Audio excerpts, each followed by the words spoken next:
लोकसभा चुनाव 2024 अपने आखिरी चरण में पहुंच चुका है। 6 चरण पूरे हो चुके हैं और अब वो समय आ चुका है जब लगभग तस्वीर साफ हो चुकी है कि किसकी सरकार बनने जा रही है। और इसी पर बातचीत करने के लिए हमारे साथ मौजूद हैं भारतीय जनता पार्टी के राष्ट्रीय प्रवक्ता गोपाल कृष्ण अग्रवाल। सर, कैसे हैं आप? किस तरीके की स्थिति चल रही है, क्या लगता है बीजेपी? देखिए, जिस तरह से हम लोग अलग अलग जगहों पे घूमे देखे हैं, तो ग्राउंड लेवल पे मोदी जी के काम को लेके, पिछले 10 वर्ष के काम को लेके ज़बरदस्त लोगों में पॉजिटिविटी है। आज भी हमने यहाँ पे गौतम बुद्ध नगर में नमो सेवा केंद्र लगाया था, यहाँ पे सेक्टर 10 के वाल्मीकि बस्ती के अंदर, और उसमें सरकारी योजनाओं से जो लोगों को जोड़ सकते हैं, जिनको लाभार्थी के रूप में एलिजिबल तो हैं लेकिन किसी न किसी कारण वो सरकारी योजनाओं से जोड़ नहीं पाए, उनको जोड़ने का एक निःशुल्क कैंप प्रक्रिया हम करते हैं। तो वहाँ पे बहुत से लोग आए। हर सप्ताह हम कहीं न किसी क्षेत्र में लगाते हैं। उसके पहले विकसित भारत की पूरी सभी जिलों में कार्यक्रम हुए थे, गौतम बुद्ध नगर में भी हुए थे। इलेक्शन के पहले हम जगह जगह गए थे। तो राजस्थान के इलेक्शन में भी मैं उदयपुर के संभाग में था पूरे 20-25 दिन। तो वहाँ पे जनता में सरकारी योजनाओं को लेके बहुत पॉजिटिविटी है। उन योजनाओं का लाभ आम जन को बिना किसी पक्षपात के, बिना किसी जाति धर्म के भेदभाव के, बिना किसी भ्रष्टाचार के सरकारी योजनाओं का लाभ मिल रहा है। तो लोगों को समझ में आ रहा है कि उन्होंने 70 साल से पहले, इस 10 साल के पहले अलग अलग सरकारों को देखा था, उसमें किस तरह का काम होता था। वो फर्क गवर्नेंस मॉडल में, जन कल्याणकारी योजनाओं में सरकार की जो मशीनरी है उसका इफेक्टिव काम करना, और एक सिंसियरिटी के साथ जो योजनाओं का सही व्यक्ति तक पहुंचने का जो काम है, गुड गवर्नेंस इम्प्लीमेंटेशन का मोदी जी का द्वितीय कार्यकाल ये 10 वर्ष का रहा है। और अभी परसों ही उन्होंने भारत मंडपम में मोदी जी ने एक फिगर भी दी थी कि इन 10 वर्ष में 38 लाख करोड़ का जन कल्याणकारी योजनाओं के माध्यम से, डायरेक्ट बेनिफिट ट्रांसफर के माध्यम से लोगों को लाभ पहुंचाने में हमारी सरकार सफल हुई है। और एक समय था जब देश के प्रधानमंत्री कह रहे थे कि 15% ही लोगों तक पहुंचता है। तो मान लो 38 लाख में से 40 लाख करोड़ भी देख लें तो 6 लाख, 5.5-6 लाख करोड़ ही लोगों को पहुंचता। आज के समय में इस 10 वर्ष में 38 लाख करोड़ में से 98-99% लोगों के खातों में सीधा जमा हुआ है। कई करोड़ लोगों को 30 सेकंड में प्रधानमंत्री ने बताया, मैं एक बटन दबाता हूं, किसान सम्मान निधि के माध्यम से 13-14 करोड़ किसानों के खाते में 2,000 रुपए सीधे ट्रांसफर हो जाते हैं। तो ये एक बदलाव है।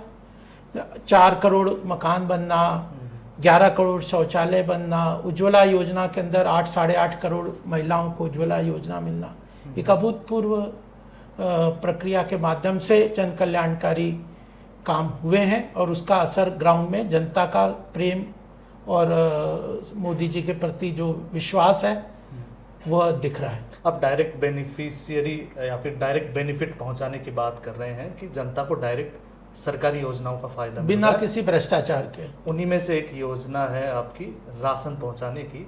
दावा सरकार का ये कि 80 करोड़ लोगों तक आप मुफ्त राशन पहुंचाते हैं। उसके उलट दूसरी तरफ आप ये कहते हैं कि हम वर्ल्ड 3rd लार्जेस्ट इकोनॉमी है और दुनिया में बहुत बेहतर हो रही है इकोनॉमी। तो क्या ये विरोधाभास नहीं है कि देश में 80 करोड़ लोगों को फ्री में राशन बांटना पड़ रहा है और आप कह रहे हैं कि देश तरक्की कर रहा है आर्थिक रूप से? नहीं, तो ये अगर आप अभी इस 10 साल में ही हुआ होता तो आप कहते। ये तो 1947 में जब भारत स्वतंत्र हुआ तब के जिन लोगों ने सत्ता में बैठे, उन लोगों ने गरीबी हटाओ के नारे दिए, लेकिन क्या गरीबी के ऊपर उन्होंने कोई भी कुठाराघात किया? न गरीबी हटी, न भ्रष्टाचार मिटा। इंदिरा गांधी भी उसी नारे पे चुनाव लड़ी और जीती। उसके बाद राजीव गांधी उसी नारों पे चुनाव लड़े और जीते। उसके पहले नेहरू जी को देख लीजिए। तो इन्होंने जो मूलभूत समस्याएं थी देश की, उसके ऊपर काम नहीं किया। पहला 5 वर्ष जो हमारा कार्यकाल था मोदी जी का, वह पिछली सरकारों के द्वारा जो देश में गड्ढे खुदे हुए थे उनको भरने का काम हुआ है। और ये जो अभी कोविड की त्रासदी हुई है जो 2019-20 के अंदर, वो विश्व में 100 वर्ष के बाद कोई ऐसी त्रासदी, 1918 में एक बार एक विश्व ऐसी त्रासदी से जूझा था, उसके बाद ये 2019-20 में ये त्रासदी हुई है कोविड की। पूरे विश्व की अर्थव्यवस्था चरमरा गई, लाखों लोगों को, कई तरह की, करोड़ों लोगों को पूरे विश्व में समस्या आई। भारत में कोविड के बाद जो चाहे मजदूरों को लेके या अलग अलग वर्गों को लेके जो उनकी जो प्रधानमंत्री अन्न योजना है उसके माध्यम से जिस तरह से उनको राशन मिला इस विकट समय जब लॉकडाउन हो गए थे, उसको वर्ल्ड बैंक और IMF जैसे लोगों ने उसका प्रशंसा की है कि विश्व में इससे बढ़िया कोई स्कीम नहीं थी। तो जिसकी जब जो आवश्यकता है उसको पूरा करना, और या तो राशन कार्ड तो देश में हर आदमी को मतलब ज़्यादातर लोगों का मिलता है, बिलो पॉवर्टी लाइन के राशन कार्ड जिनको मिलते हैं उनकी केवल ये जो राशन देना है ये केवल बिलो पॉवर्टी लाइन वालों को नहीं दिया जा रहा, ये तो बाकी लोगों को भी दिया जाता है, तो ये सबको दिया जाता है। जो गरीबी उन्मूलन की बात है, 25 करोड़ लोगों को गरीबी रेखा से ऊपर उठाया, वह बिलो पॉवर्टी लाइन के अंतर्गत की बात है। और जो गरीबी रेखा की जो डेफिनेशन है वर्ल्ड बैंक की, वो अपने आप में काफ़ी नीचे स्तर पे है, तो उससे ऊपर लाना सब लोगों को आवश्यकता है, लेकिन उसमें बहुत लोगों को ऊपर लेके आए। फ्री बीज पे आप क्या सोचते हैं? देखिए, फ्री बीज के ऊपर काफ़ी चर्चा होती है। 2 तरीके की बात है। दिल्ली सरकार जिस तरह से फ्री बीज देती है या कई जगहों पे और दे रहे हैं कि आप लोग अनाउंस कर दो, उसको बजट के अंदर प्रावधान नहीं करो। अभी कर्नाटक के इलेक्शन में भी मैं करीब 1 महीना रहा था, स्टेट इलेक्शन में, और उसमें हम हारे कर्नाटक में। कांग्रेस ने कई तरह के 6 तरह की फ्रीबीज के रूप में उनको अनाउंस की थी, और जब उनकी सरकार बनी तो DK शिव कुमार जो डिप्टी CM, उन्होंने कहा कि हमें इन योजनाओं को लागू करने के लिए डेवलपमेंट फंड में से पैसा निकाल के इन योजनाओं को देना पड़ेगा। तो अगर आप कोई जन कल्याणकारी योजनाओं की घोषणा करते हैं, उन योजनाओं को लागू करते हैं और उसका बजट पे प्रावधान नहीं करते, उसको सरकारी बजट के अंतर्गत उसका प्रावधान नहीं करते और उसका खर्चा सरकार अपने बजट में नहीं लेती, तो वो गलत है। लेकिन क्योंकि भारत एक वेलफेयर स्टेट है, गरीबी और यह कई तरह की समस्याएं देश में हैं, उन लोगों की समस्याओं के समाधान के लिए आपको उनको हेल्प भी करना पड़ेगा, सहायता भी देनी पड़ेगी। लेकिन उन सहायता करने वाली योजनाओं में से भ्रष्टाचार हटा के और उन योजनाओं का बजट के अंदर, सरकारी बजट के अंदर प्रावधान करके आप देते हैं तो वह जन कल्याणकारी योजना है। और अगर बिना प्रावधान किए केवल घोषणा कर देते हैं और उसको फिर लागू करने की कोई आपकी मंशा भी नहीं है, और उस लागू करने के लिए संसाधन कहाँ से जुटाएंगे, इस बात को अगर आप नहीं रखते तो वह अपने आप में रेवड़ियों के रूप में कही जाती है। बीजेपी की तरफ से जो फ्रीबीज दी जाती है और जो विपक्षी या बाकी की पार्टियों की तरफ से फ्रीबीज की जो घोषणाएं होती हैं, उनमें क्या अंतर आपको लगता है? ये सवाल इसलिए भी जानना ज़्यादा ज़रूरी है, हम आपसे इसलिए भी जानना चाहते हैं क्योंकि आर्थिक मामलों के आप जानकार माने जाते हैं। तो क्या बेसिक डिफरेंस होता है आपके और उनके फ्रीबीज में? ये बात है कि हम जिस योजना, जैसे प्रधानमंत्री अन्न योजना जो है, गरीब अन्न योजना जो है, उसमें इस साल का प्रावधान 2 लाख करोड़ का सरकार ने बजट के अंदर किया। मनरेगा के अंदर एक समय 90,000 करोड़ की आवश्यकता थी कोविड के समय में, तो 90,000 करोड़ का सरकार ने बजट के अंदर प्रावधान किया। सरकार की जितनी भी हमारी योजना है उसका हम बजट के अंदर प्रावधान करके उसके संसाधन कहाँ से जुटाएंगे, इसका क्लियर कट रोड मैप लेके चलते हैं। और मैंने जैसे कर्नाटक का एग्जाम्पल दिया कि वह डेवलपमेंट फंड को ट्रांसफ़र कर रहे हैं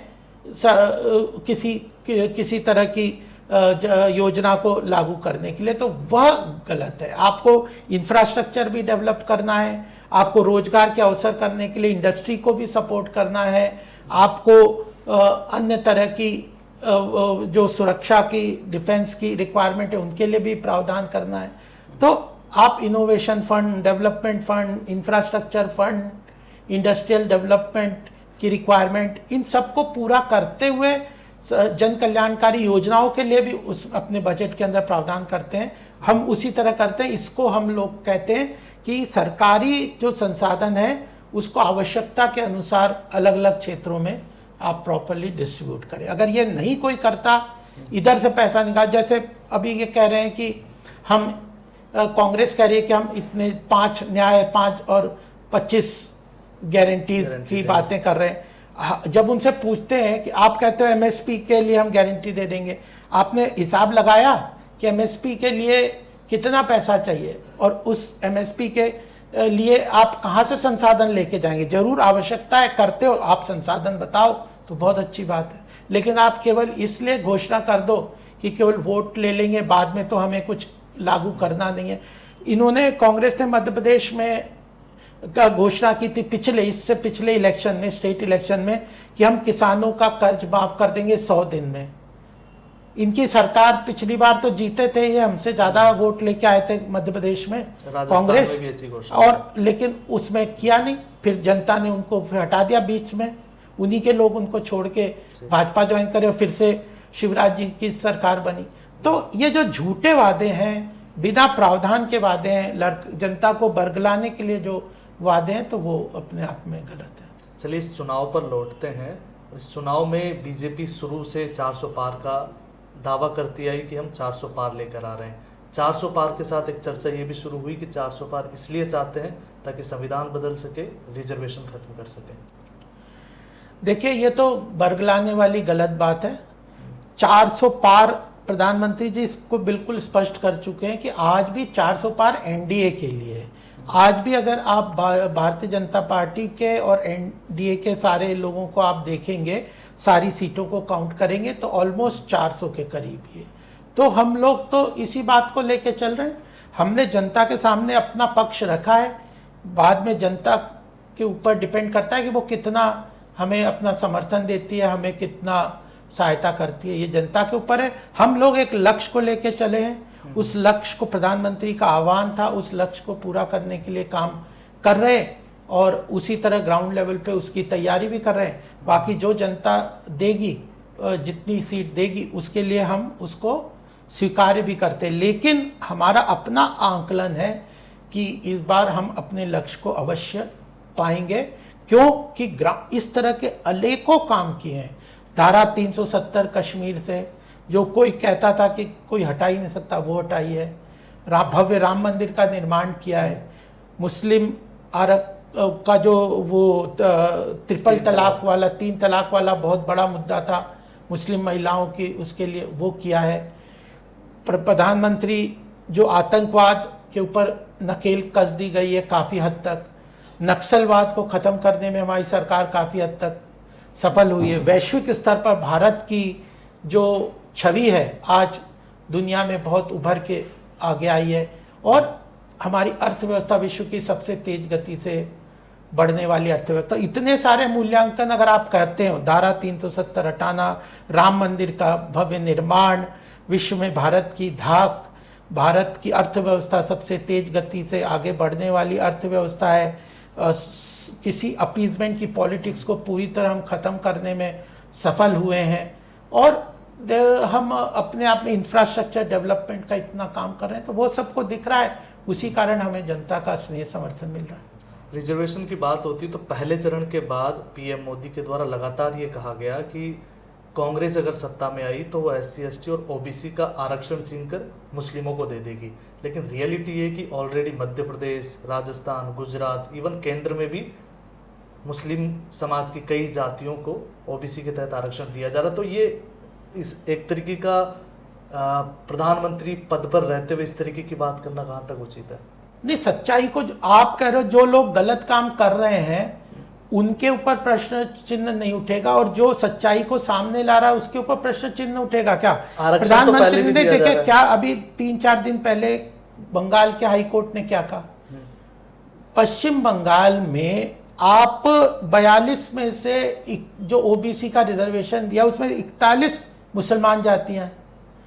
उन हाई कोर्ट ने 5 लाख जो ओबीसी सर्टिफिकेट, क्या आप टिप्पणी देखिए हाई कोर्ट के, ऑब्जर्वेशन देखिए कोर्ट में, उन्होंने कहा कि भाई आपने कोई ना सर्वे किया ना कोई उसका क्राइटेरिया जस्टिफिकेशन दिया, आपने धड़ाधड़ ओबीसी के सर्टिफिकेट 5 लाख लोगों को बांट दिए, वो एक किसी धर्म के आधार पे बांट दिए। तो क्या इस देश का संविधान धर्म के रूप में आरक्षण को आज मान्यता देता है? बिल्कुल नहीं। आर्टिकल 14 पढ़िए, वो कहता है कि आरक्षण equality in the eyes of the constitution, बिना किसी धर्म जाति के भेद के। आर्टिकल 15 कहता है कि आपके पास अगर ऐसा क्राइटेरिया आपके सामने आ रहा है कि किसी वर्ग को आपकी सरकारी सहायता या रिजर्वेशन की आवश्यकता है तो आप दे सकते हैं। तो पहले क्या कहता है संविधान कि आप उसकी आवश्यकता को एनालिसिस करिए। मंडल कमीशन की बातें करते हैं, मंडल कमीशन ने बिल्कुल क्लियर क्राइटेरिया दे रखे हैं कि आप इन क्राइटेरिया पे एनालिसिस करिए और जिनको आरक्षण की आवश्यकता है उनको दीजिए। तो वो जो बिना इन क्राइटेरिया को ध्यान में रखते हुए कानून का दुरुपयोग करते हुए ओबीसी और जो दलित लोगों का रिजर्वेशन में से काट के, जिस तरह कर्नाटक में दिया या अलग जगह दिया, उनके रिजर्वेशन को काट के आप धर्म विशेष पे आप रिजर्वेशन देंगे, इसके हम खिलाफ हैं। भारतीय जनता पार्टी धर्म के आधार पर किसी रिजर्वेशन के उसके औचित्य को नहीं एक्सेप्ट करती। इस बात में हम बिल्कुल स्पष्ट हैं। भारत का संविधान सब धर्मों को एक दर्जे से देखने की बात करता है, और वही प्रधानमंत्री जी बार बार कह रहे हैं कि अगर आपको किसी को गरीब या किसी वर्ग को देना है तो आपको उसका एक प्रक्रिया के माध्यम से जाना पड़ेगा, और आप केवल इसलिए कि वह इस विशेष धर्म का है मुझे वो वोट देगा तो आप उसको अगर इस तरह का काम करेंगे तो वो गलत है। और केवल यही नहीं है, देखिए आज हम राजनीतिक बात कर रहे हैं, कानूनी लड़ाई होगा तो हम कोर्ट में लड़ेंगे, कोर्ट में लड़ रहे हैं, जीत भी रहे हैं, लेकिन आज इलेक्शन के समय हम इसका राजनीतिक मूल्यांकन भी करना हमारे लिए जरूरी है। वो ये है कि आप मुस्लिम अपीसमेंट, माइनॉरिटी अपीसमेंट को वोट कैचअप करने के लिए यूज करेंगे तो हम उसका विरोध करेंगे। जब आपका प्रधानमंत्री मनमोहन सिंह पार्लियामेंट में कहता है कि मुसलमानों का इस देश के संसाधनों पे पहला अधिकार है, तो हम इसको बिल्कुल नहीं मानते। आप समान नागरिक संहिता को इसलिए नहीं लागू करेंगे जो संविधान कहता है कि समान नागरिक संहिता लागू करनी चाहिए थी, 70 साल बाद भी आप उसको लागू नहीं करना चाहते, और 1956 में हिंदुओं पे लागू करेंगे, मुसलमानों पे नहीं करेंगे। क्यों? क्योंकि आप उनको उनका वो चाहते हो, वोट चाहते हो। आप शाहबानों में कानून की धज्जियां उड़ा के बदल देते हो सुप्रीम कोर्ट के फैसले को।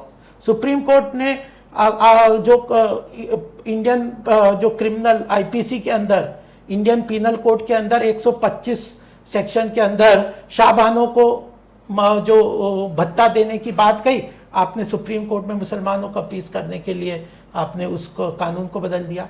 तो आप धर्म की राजनीति कर रहे हो, इसलिए हम उसका विरोध कर रहे हैं। हम राजनीतिक रूप से विरोध कर रहे हैं कि आप उनको देना है, किसी को देना है, आवश्यकता पूरा करना। हमारी योजनाओं को आप देख लीजिए, इस देश में 15 से 18% के बीच में माइनॉरिटी मुस्लिम पॉपुलेशन है। आपका डेटा हम आपको दे देंगे कि सरकारी योजनाओं में 30% के करीब जो लाभ है वह मुस्लिम समुदाय को, पसमानदा मुस्लिम्स को मिला हुआ है। तो कौन धर्म की राजनीति कर रहा है, कौन नहीं कर रहा? सवाल यही उठता है कि जब ऑलरेडी रिजर्वेशन मिल रहा तो है, हम तो मैं तो बोल ही रहा हूं कि जो आप तो फिर प्रक्रिया के डराने की कोशिश, डराने के क्या, सुप्रीम हाई कोर्ट का फैसला हमने करा है। आप ये बता, हम कह रहे हैं आप अपीलमेंट में एक बात तो नहीं करा, शाहबानों का जवाब दीजिए। आप ट्रिपल तलाक को क्यों नहीं सपोर्ट किया, इसका बता दिए। समान नागरिक संहिता क्यों नहीं लागू करी? आपने जो माइनॉरिटीज का पहला अधिकार इसके ऊपर है माइनॉरिटीज का, ये पार्लियामेंट में कैसे कहा? फिर आप सीए को क्यों अपोज कर रहे हो? सीए में किस मुसलमान को नुकसान हो रहा है?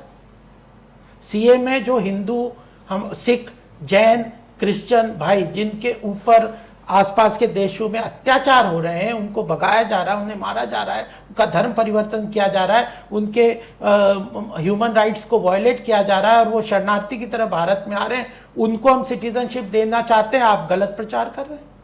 बताइए, जवाब दीजिए। सीए का क्या आप उनका पक्ष रख, बताओ सीए में किस मुसलमान की नागरिकता खत्म हो रही है?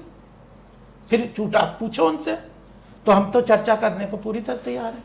हम राजनीतिक रूप से माइनॉरिटी मुस्लिम अपीजमेंट के खिलाफ हैं और वही चर्चा का विषय है। आप प्रक्रिया, कानूनी प्रक्रिया के तरफ उनकी आवश्यकता हम भी कर रहे हैं, हम मुसलमानों के साथ कोई भेदभाव नहीं कर रहे। अगला सवाल ये कि क्या बीजेपी नई जनरेशन की तरफ बढ़ने जा रही है? जैसे हाल ही में 3 राज्यों में बीजेपी चुनाव जीती, राजस्थान जहां पर एक नया मुख्यमंत्री आया, मध्य प्रदेश वहां पे भी नया मुख्यमंत्री आया, और छत्तीसगढ़। तो क्या इस तरीके के बदलाव केंद्र में भी देखने को मिल सकते हैं कि एक नई जनरेशन आगे लाई जाए? देखिए, किसी भी संगठन का, मैं तो संगठन शास्त्र का बहुत लंबा अनुभव मेरा है। मैंने संघ परिवार के करीब 15 संगठनों पे राष्ट्रीय स्तर पे काम किया और 2000 से बीजेपी, सन 2000 से बीजेपी में काम कर रहा हूँ। संगठन में बदलाव आते हैं, नए नए आते हैं। हमारे आप अध्यक्षता और जनरल सेक्रेटरीज का इतिहास देख लीजिए, कितने सारे नए अध्यक्ष बने। जना कृष्णमूर्ति जी के टाइम पे मैंने भाजपा ज्वाइन की थी, उस मेरे सामने कई अध्यक्ष बदल गए। जना कृष्णमूर्ति बने, वेंकैया नायडू जी बने, राजनाथ जी बने, अडवाणी जी बने, उसके बाद फिर नितिन गडकरी जी बने, फिर अमित शाह जी बने, अब नड्डा जी बने। कितने साथ तो मेरे अभी देखते देखते ही बदल गए। तो ये तो प्रजातांत्रिक पार्टी है और जो सब लोगों की वो होती है। संगठन में हम बदलाव करते ही हैं और होते ही हैं।